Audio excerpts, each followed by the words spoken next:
መጀመሪያ ከሁሉ አስቀድመን ለሁሉ ስኬታችን መሰረት የሆነው ኢትዮጵያ ንግድ ባንክ መላው ደንበኞችን ቀድመን ለማመስገን ነው።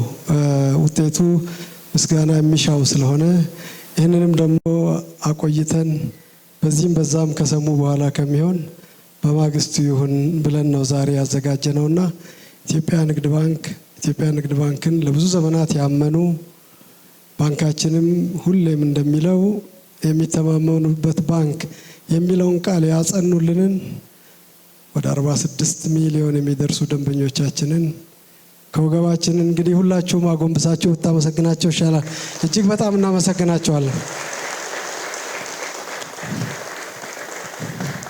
ኢትዮጵያ መንግስት ጥሩ የኢኮኖሚ ስርዓት በማበጀቱ ባንካችን የተሳካ ውጤት ስላመጣ መንግስትንም በቅድሚያ እጅግ በጣም እናመሰግናለን። ወደ 32 ባንኮች ገበያ ውስጥ ይታገላሉ። አንድ ተሳክቶ ከዛ ውስጥ የገበያውን እኩሌታ ወይ ከዛ በላይ መውሰድ መቻል ትልቅ ጥንካሬ፣ ቁርጠኝነት፣ ህመም የሚጠይቅ ጊዜ ነው። ይህንን ያሳለፉ ውድ የኢትዮጵያ ንግድ ባንክ ሰራተኞችና የስራ አመራሮች ለሰራችሁት ከፍተኛ ትጋትና ውጤት በኤግዚኪቲቭ ማኔጅመንትና በራሴም ስም ከፍ ያለ ምስጋና ማቅረብ ፈልጋለሁ። ሚዲያ አባላት ኢትዮጵያ ንግድ ባንክን መልካም ነገር ለህዝቡ ስለምታደርሱ እናንተንም እጅግ በጣም እናመሰግናለን።